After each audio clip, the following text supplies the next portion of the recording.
About a month ago, I watched The Electric State. Yikes. Most people, when they think about what to spend $320 million on, would not land on The Electric State. In many ways, The Electric State represents some of the current issues that plague the film industry, a lack of creativity, or the rise of straight-to-streaming movies instead of theatrical releases, just to name a few examples. I will give The Electric State some credit for being its own thing. I'm like, bruh. It's not a live-action remake or a movie about popular video game IP. And look, I understand why live-action remakes or movies about video games get made. A Minecraft movie just made $1 billion. All it cost was $150 million and the sanity of every movie theater worker in America. What a bargain. But when you watch movies like a Minecraft movie or The Electric State, it's hard not to feel that the future of cinema or entertainment looks bleak, like they're preparing us for an eventual AI takeover. But then a shining light appears in the heavens above, dispelling the darkness. It's a bird, it's a plane, it's Ben Stiller? Okay, well, not just Ben Stiller. I'm talking about Severance. So anyone and everyone who worked on the show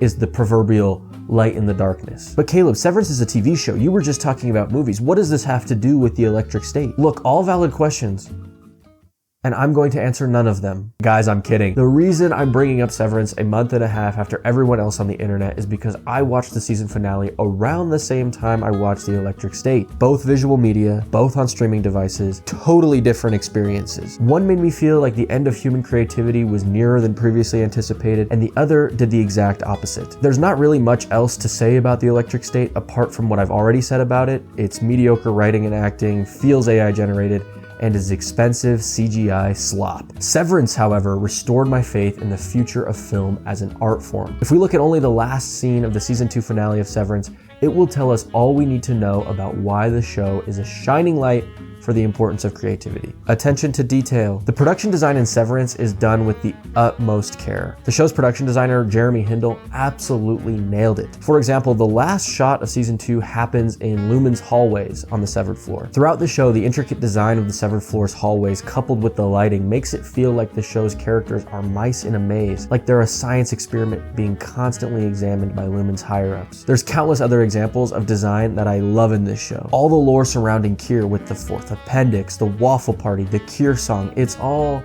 sensational. The computers, the paintings, the Lumen merch, it all works together so well and makes you feel so uneasy. But there's one part of the show that speaks to a particular level of care and attention to detail, and I love it. In the season 2 premiere, there's a stop motion sequence, Lumen is listening, that is so well done. I've said in previous videos that I absolutely love stop motion animation. Doctors say it's borderline sexual, but anyways, Severance's stop motion is great because it pays homage to the classic Rankin and Bass style of animation. The fact that a show like Severance would even think about doing a 2 to 3 minute stop motion sequence is indicative of its high quality. The creators of the show didn't need to include stop motion animation, but they did anyway because they love TV and movies and wanted that love to be evident in their work. Love and appreciation for film. The Rankin and Bass style animation isn't the only thing that tells you how much of a love and appreciation the creators of Severance have. A lot of people have talked about how the last scene in season 2 is a reference to the final scene in The Graduate. The subtle switch from digital to film, the way Mark and Helly seem to realize the gravity of what they've done. Apart from the final scene, I think Severance also borrows from The Graduate in its final episode with the way it uses crash zooms. The only thing Severance didn't borrow from The Graduate is Simon and Garfunkel, which is a real shame. Are you going to Scarborough Fair? Going back to the production design, something about the design of the Lumen building and the severed floor is very reminiscent of Jacques Tati's magnum opus,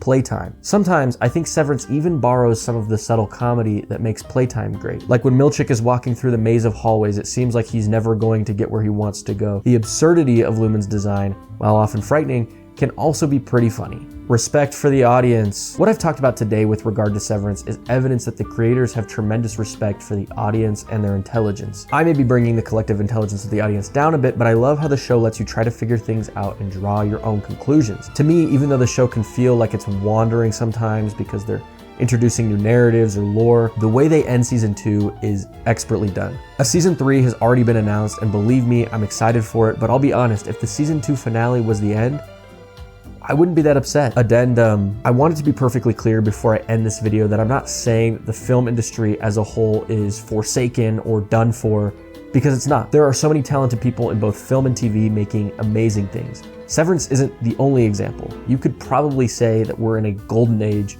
of TV. There's a lot of really good shows. I only wanted to make this video to highlight some annoying, frustrating, and just flat out bad trends in Hollywood that pissed me off a bit, and compare that to something else like Severance, something very popular that a lot of people have seen, and show that things like Severance can be incredibly successful commercially and still have artistic merit. You don't need to make a movie or show full of nostalgic or meme references to get people's attention. Chicken jockey. If you put time into the details, let your passion for film, TV, art, whatever it is shine through, and respect your audience, you can make something pretty cool. Probably better than this video, but at least I tried. Bada bing, bada boom, bada bang. Thank you guys so much for watching this video. If you enjoyed this video, please check this one out. I don't know if I'm even pointing to the right spot. Like and subscribe, comment. You guys are amazing. Have a wonderful day.